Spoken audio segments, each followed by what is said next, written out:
Bonjour à toutes et à tous, dans cette vidéo, 4 questions qui sont fondamentales que vous pouvez retrouver dans un DS.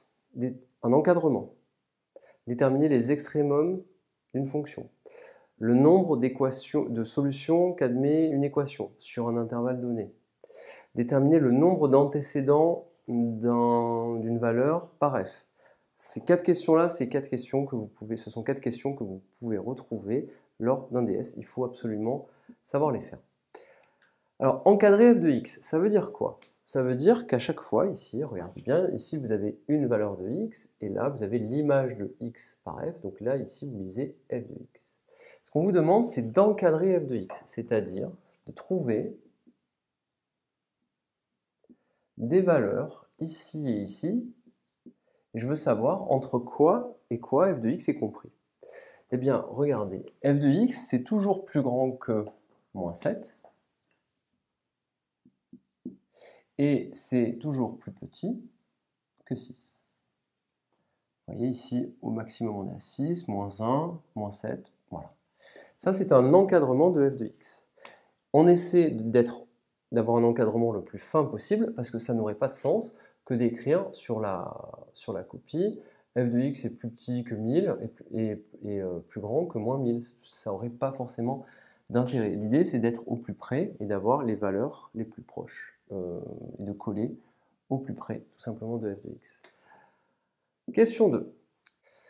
Alors, dans la question numéro 2, on vous demande de déterminer les extrémums de f. Extrémum, ça veut dire maximum ou minimum. Alors, premièrement, on va s'occuper du maximum.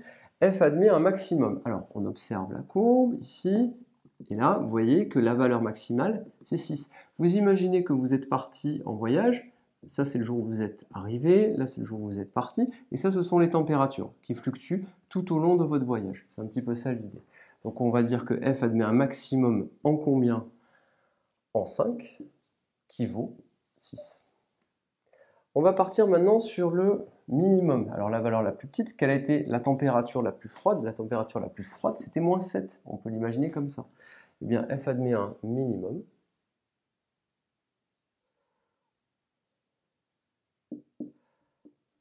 Et on va l'écrire ici. En combien? En moins 4. Qui vaut combien? En moins 4. Qui vaut moins 7. Tout simplement. Donc il faut dire quel jour c'était et quelle température il faisait. Si on fait une image où là vous avez les jours et là les variations des températures. Question numéro 3. L'équation f de x égale 0 admet-elle des solutions? Alors regardez bien, sur l'intervalle moins 4, 5, ça veut dire qu'on travaille pour x qui appartient à l'intervalle moins 4, 5. Alors est-ce que l'équation admet des solutions f de x égale 0? Ça veut dire, si vous voulez raisonner avec des températures par exemple, vous pouvez dire, y a-t-il eu des moments où il a fait 0 degré? Regardez, de moins 7 à moins 1, est-ce qu'on passe par 0? Non. Est-ce que, à partir de là, est-ce qu'à un moment, de moins 1 à moins 3, est-ce qu'on est passé par 0? Non. Ici, vous faisiez moins 1, vous descendez jusqu'à moins 3, non, vous ne passez pas par 0. Par contre, ici, de moins 3 à 6, oui, vous passez une fois par 0. Et donc, ici, vous allez avoir une petite valeur que vous allez nommer x0. Et cette valeur-là, elle appartient à l'intervalle 1, 5, et vous la retrouverez ici. Donc l'équation f de x égale 0 admet-elle des solutions? La réponse est oui. Et vous avez x0 qui appartient à l'intervalle 1, 5, comme ceci. Donc j'ai mis 1, 5 crochets ouverts, parce que 1 et 5, f de 1, ça ne fait pas 0. Et f de 5, ça ne fait pas 0. Par contre, la valeur x0, elle est comprise entre 1 et 5. Et pour cette valeur-là, on a f de x0 égale 0. Question 4. Déterminer le nombre d'antécédents, le nombre d'antécédents de moins 3, le nombre d'antécédents de moins 3 par f. Alors, c'est la même idée. Existe-t-il, c'est ça que ça veut dire, il faut le traduire mathématiquement, existe-t-il x qui appartient à l'intervalle moins 4, 5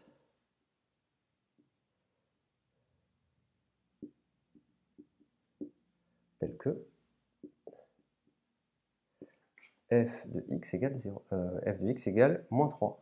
Vous cherchez des nombres qui ont pour image moins 3, les antécédents de moins 3 par f, des nombres qui ont pour image moins 3, avec la valeur que vous cherchez, elle est dans moins 4, 5. Alors, est-ce qu'il y en a?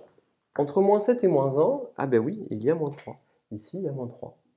Eh bien, il y a un antécédent ici que vous pouvez appeler alpha.